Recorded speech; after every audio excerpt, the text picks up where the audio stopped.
अस्सलाम वालेकुम नाज़रीन, आमिर मियां और एस्ट्रो मौजूदा हफ्ता 28 नवंबर तक 4 दिसंबर 2016 का अहवाल बताने के लिए तीसरे हिस्से में आपके सामने हाजिर है। और इस हिस्से की इब्तिदा करेंगे हम बुर्ज मीज़ान से लिब्रा मौजूदा हफ्ता का अमूमी जायजा। आपका हाकिम सारा जोहरा 13 से 30 नवंबर और दिसंबर के पहले हफ्ते में जायजा के चौथे घर में मौजूद होगा। यहाँ आपके खानगी, खानदानी और घरेलू मामला को खुशियों का बाइस बना सकेगा, जबकि 29 और 30 नवंबर को जोहरा यूरेनस तरबी के बायस आपको अपने अल्फाज को इस्तेमाल करने से पहले ज़्यादा तवज्जो से सोचना चाहिए, समझना चाहिए और अपने मामलात को अंजाम देने में, चाहे वो आपका अपना शौक हो, लाइबिलिटीज़ हो, तो जल्दबाजी से गुरेज करना है। आपको फौरी तौर पे कोई एक्शन नहीं करना, वरना गड़बड़ हो सकती है। मौजूदा हफ्ते का तफसीली जायजा। 28 नवंबर को बहन भाई और दोस्तों का ताउन हासिल रहेगा, लेकिन आपके बैरून मुल्क अगर आपने कुछ प्लान किया हुआ है सफर वगैरह, तो उसमें डिले हो सकता है। 29 नवंबर को आपको रूहानियत का शौक बढ़ सकेगा, जिसमें कामयाबी के लिए रूहानी बुजुर्गों से इस्तेफादा करना होगा। 30 नवंबर को आपके समाजी उमूर जो है रवायती अंदाज में, रूटीन में आगे बढ़ सकेंगे, लेकिन आपके ख्वाहिशात की तकमील मुमकिन नहीं हो पाएगी। 1 दिसंबर को सफर के मौके मुयस्सर आ सकते हैं। 2 दिसंबर को नसीब याबी कर सकेगा, जिसके बायस आपके माली और दीगर मसाइल खत्म हो सकेंगे। 3 दिसंबर को आपके कारोबारी मामला तहसीन तरीके से हल हो सकेंगे, जबकि 4 दिसंबर को अहम मुआहदे कर सकेंगे जो कि आपके लिए फायदेमंद साबित हो सकेंगे। मौजूदा हफ्ता में मुमकिन तौर पर मामूल से बढ़ के आपके लिए साद असरात का जो मिलते हैं वो 4 दिसंबर, जबकि मामूल से बढ़ के मुमकिन तौर पर जो इख्तियार तलब दिन या मनफी असरात के मिलते हैं वो 28, 29 और 30 नवंबर। इसके साथ साथ 1 और 2 और 3 दिसंबर के दिन भी इसमें शामिल है। लगभग एक दिन सिर्फ पॉजिटिव है, बाकी 6 के 6 दिन आपके जो है बहुत ज़्यादा एहतियात तलब हैं, तो इसलिए बी केयरफुल। लिब्रा वालों को इस हफ्ते में खास तौर पर मोहतात रहना होगा। बुर्ज अकरब स्कॉर्पियो मौजूदा हफ्ता का अमूमी जायजा। आपका हाकिम सरमरीख 10 नवंबर तक 19 दिसंबर जायजा के चौथे घर में रहते हुए जमीन, जायदाद और खानगी और खानदानी उमूर को ऐसे तरीके से अंजाम देने में आपका मददगार साबित हो सकेगा, जबकि आपका ज़ालिया कंप्यूटर दस्तूर जायजा के तीसरे घर में मौजूद रहेगा। यहाँ चूंकि खानमाल में ज़ोहल जो है अतारत के साथ मौजूद होगा, और उसके साथ साथ 21 दिसंबर तक शम्स भी यहाँ आ जाएगा, जबकि 1 दिसंबर को कमर के मौजूद होने के बायस आपके माली मामला जो उसमें खासा अप्स डाउन होंगे, उतार चढ़ाव आएगा।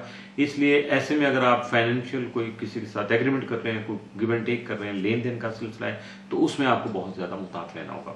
2 और 3 दिसंबर को मरीख मुश्तरी तसलीस की वजह से आपकी खुद इतवादी बढ़ सकेगी, जिसकी वजह से आप जो है वो मुस्बत पहलू आपके जो करैक्टर के हैं, ज़ात के हैं, वो उजागर हो पाएंगे, यानी आप खासे प्रैक्टिकल एक्शन करेंगे जो पॉजिटिव होंगे। 3 और 4 दिसंबर को मरीख ज़ोहल तस्दीस की वजह से अपने जज्बात और गुस्से पर काबू रखना जरूरी होगा, जबकि माजी के तजर्बात से आपको फायदा मिल सकेगा। मौजूदा हफ्ते का तफसीली जायजा। 28 नवंबर को मुहतात रहना होगा और अपने जज्बात और गुस्से पर काबू भी पाना होगा और तहम्मुल मिजाजी से काम लेना होगा। ये सारा कुछ आपको करना है। 29 नवंबर को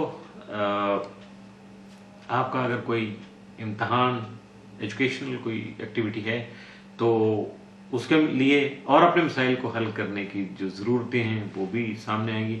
शॉर्टकट या रास्ता आपको खुद इख्तियार करना है औलाद, लेकिन ऐसे में आपकी खुशी का बायस बन सकेगी। 30 नवंबर को जो खानादारी के अमूर हैं उनमें आपकी मसरूफियत बढ़ सकती है, जबकि किसी नई तकरीब का एहतमाम भी कर सकते हैं। 1 दिसंबर को आपके शरारती कामों में फ़ायदा मिलने से आपकी माली पोजीशन जो है वो मुस्तहकम हो सकती है। 2 दिसंबर को करियर से मुतल्लिक़ मामला मुतासर हो सकते हैं। 3 दिसंबर को कारोबारी मामला तय करते वक्त खास तौर पर एहतियात बरतिएगा, ताकि बाद में किसी तरह का पछतावा लाहक ना हो। 4 दिसंबर को रिश्तेदारों और बहन भाइयों के साथ आपके ताल्लुकात मुस्तहकम रहेंगे। मौजूदा हफ्ता में मुमकिन तौर पर आपके लिए मामूल से बढ़ के जो 7 असरात का हामिल दिन है वो है 29 नवंबर, लेकिन मामूल से बढ़ के एहतियात तलब दिन जो है वो 4 दिसंबर का साबित हो सकता है। बुर्ज कौस सेक्रेटेरियस मौजूदा हफ्ते का अमूमी जायजा। आपका हाकिम सारा मुश्तरी तमाम मज़हब के 11वें घर में रहते हुए आपके हल्का अहबाब को बढ़ाने और तबी ख्वाहिशात को उभारने का सबब बन सकेगा, जबकि आपके तालीम ज़ोहल का क़याम होने के अलावा अतारत और शम्स के साथ साथ 1 दिसंबर को कमर भी आपके ताले में क़याम पज़ीर होगा, जिसकी वजह से आपकी जहनी कैफियत जो है वो थोड़ा सा उसमें अनसर्टनसी होगी, गैर मुस्तकिल मिजाजी जन्म ले सकती है। इस दौरान आपको अपने मुखलिस दोस्त अहबाब से मुशावरत करना चाहिए, उनके साथ राब्ते में रहना चाहिए और नहुसत जैसे रद्द बला सदका रद्द है। तो इस तरह की जो ये प्रॉब्लम्स हैं या अनइवन से जो सर्कमस्टांसेस आ जाते हैं, तो वहाँ सदकात से ज़रूर काम लीजिएगा, सदकात दीजिएगा, ताकि आपकी जो बला है या मुश्किल है वो टल सके। 2 और 3 दिसंबर को मुश्तरी मरीज तसलीस की वजह से, आपके खुद इत्मादी बहाल होने की वजह से आपकी तबीयत पर तबीयत में जो छाई हुई थी आपके वो सुस्ती और काहली वगैरह, उसका खात्मा मुमकिन हो पाएगा। मौजूदा हफ्ते का तफसीली जायजा। 28 नवंबर को आपकी ज़्यादातर तवज्जो अपने माली और शरारती कामों में मबसूल रहेगी। 29 नवंबर को हालात पहले की निस्बत ज़्यादा जो है वो सुधर सकेंगे। 30 नवंबर को विरासत और जायदाद से मुतल्लिक़ मामलात जल्द हल हो सकेंगे, जिसकी वजह से खातिर खा फायदा भी आपको मिल सकेगा। 1 दिसंबर को आपकी मसरूफियत कई हिस्सों में तकसीम हो सकती हैं, बहुत सारे काम होते हैं, लेकिन देखना यह है कि आप किस पे तवज्जो देते हैं, आप किस काम को ज़्यादा प्रायोरिटी देते हैं। 2 दिसंबर को माली और दूसरे घरेलू मसाइल जो हैं वो पेश नज़र रहेंगे। 3 दिसंबर को अपने जज्बात पर काबू पाने की कोशिश करना होगी आपको। 4 को जल्दबाजी से गुरेज कीजिएगा, वरना बाद में पछतावे के सिवा कुछ हासिल नहीं हो सकेगा। मौजूदा हफ्ता में मुमकिन तौर पर आपके लिए मामूल से बढ़कर जो साद या मनफी असरात का हामिल दिन है, मौजूदा हफ्ता में आपके लिए कोई नहीं है। इसके साथ ही मौजूदा हफ्ते का तीसरा हिस्सा भी इख्तिताम पसीर हुआ।